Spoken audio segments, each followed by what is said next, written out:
EMT Practice Tests. Part 8. 141. When assessing a hypothermic patient, you should palpate for a carotid pulse for approximately blank seconds before determining that he or she is pulseless. A. 10 to 20. B. 20 to 30. C. 30 to 45. D. 60 to 90. The answer is C. 30 to 45. 142. A person's ability to shiver is lost when his or her body temperature falls below A. 90 degrees Fahrenheit. B. 92 degrees Fahrenheit. C. 95 degrees Fahrenheit. D. 97 degrees Fahrenheit. The answer is A. 90 degrees Fahrenheit. 143. Hyperthermia is most accurately defined as a condition in which A. The core body temperature exceeds 98.6 degrees Fahrenheit. B. The body is exposed to more heat than it can lose. C. Heat evaporates a significant amount of body water. D. The body eliminates more heat than it can generate. The answer is B. The body is exposed to more heat than it can lose. 144. To obtain the most accurate reading of a patient's core body temperature, you should place a special hypothermia thermometer. A. Into the patient's rectum. B. Under the patient's tongue. C. Behind the patient's knee. D. Under the patient's armpit. The answer is A. Into the patient's rectum. 145. Which of the following conditions would be the least likely to increase a person's risk of hypothermia? A. Hypoperfusion. B. Severe infection. C. Hyperglycemia. D. Spinal cord injury. The answer is C. Hyperglycemia. 146. Hypothermia can worsen internal bleeding secondary to A. Cardiac arrhythmias. B. A decreased heart rate. C. Severe muscular rigidity. D. Blood-clotting abnormalities. The answer is D. Blood-clotting abnormalities. 147. 48-year-old male was stung on the leg by a jellyfish while swimming in the ocean. He is conscious and alert, but complains of intense pain at the wound site. Specific treatment for this patient includes A. Irrigating the wound with vinegar and immersing his leg in hot water. B. Pulling the nematocysts out with tweezers and bandaging the wound. C. Immersing his leg in fresh cold water and scraping away the stingers. D. Applying a chemical ice pack to the wound and encouraging movement. The answer is A. Irrigating the wound with vinegar and immersing his leg in hot water. 148. Which of the following statements regarding drowning is most correct? A. Hypoxia in the drowning victim initially occurs due to water in the lungs. B. Artificial ventilations can easily be performed in patients with a laryngospasm. C. Large amounts of water enter the lungs in a small number of drowning victims. D. Laryngospasm following submersion in water makes rescue breathing difficult. The answer is D. Laryngospasm following submersion in water makes rescue breathing difficult. 149. Which of the following statements regarding lightning strikes is most correct?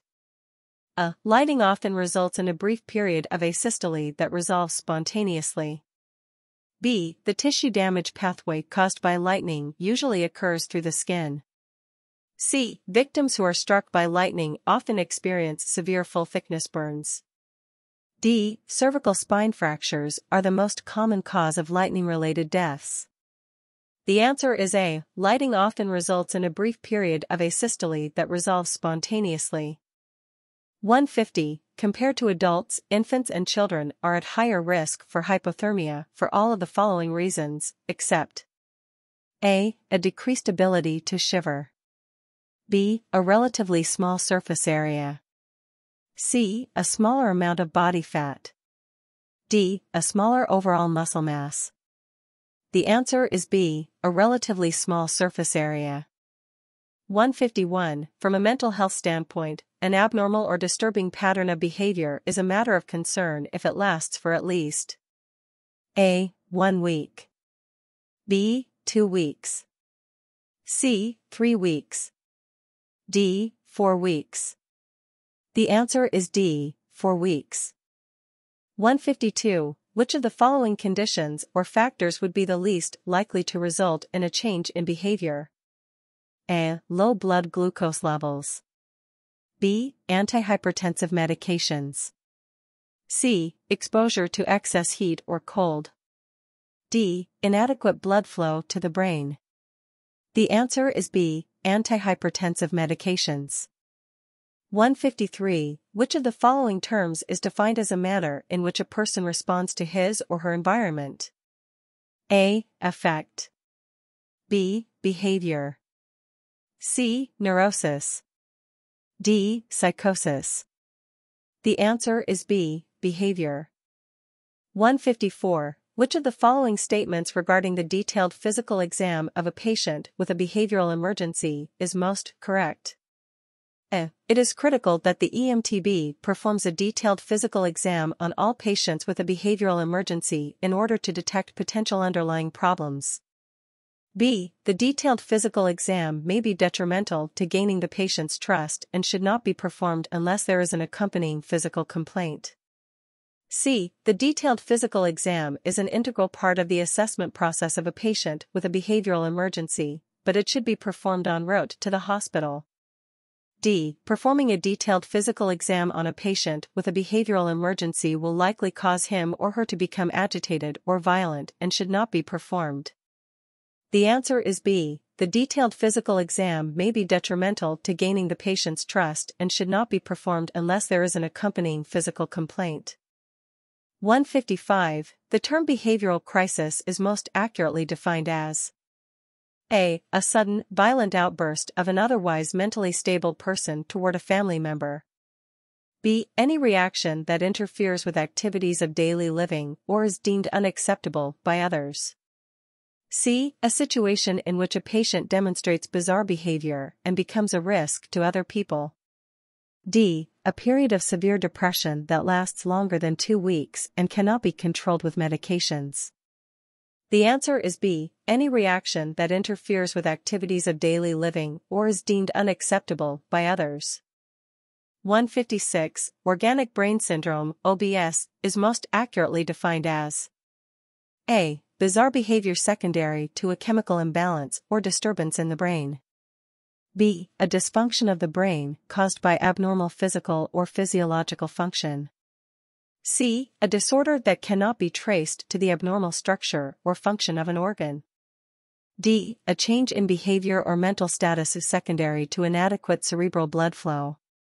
The answer is B. A dysfunction of the brain caused by abnormal physical or physiological function.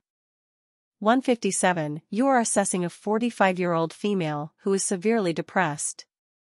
She states that it seems as though her entire world is crashing down around her. She further states that she has had frequent thoughts of suicide, but is not sure if she can actually go through with it. How should you manage this situation? A. Ask the patient if she has developed a suicidal plan. B. Leave the scene and have a neighbor check in on her. C. Have law enforcement place her in protective custody. D. Encourage the patient to remain quiet during transport. The answer is A. Ask the patient if she has developed a suicidal plan. 158. In contrast to a behavioral crisis, a psychiatric emergency occurs when a person A. Demonstrates agitation or violence or becomes a threat to self or others. B. Experiences feelings of sadness and despair for greater than 1 month. C. Exhibits impaired functioning due to a chemical or genetic disturbance.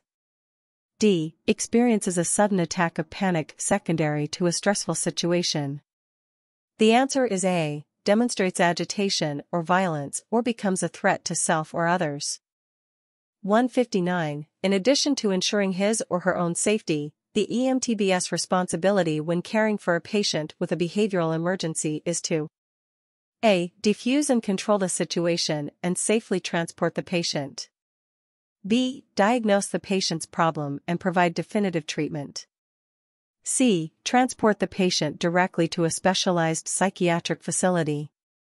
D. Determine the underlying cause of the problem and offer advice. The answer is A. Defuse and control the situation and safely transport the patient. 160. A 78-year-old female presents with an acute change in her behavior. The patient's son tells you that his mother has a history of type 2 diabetes and was diagnosed with Alzheimer's disease 6 months ago. The patient's speech is slurred and she is not alert to her surroundings.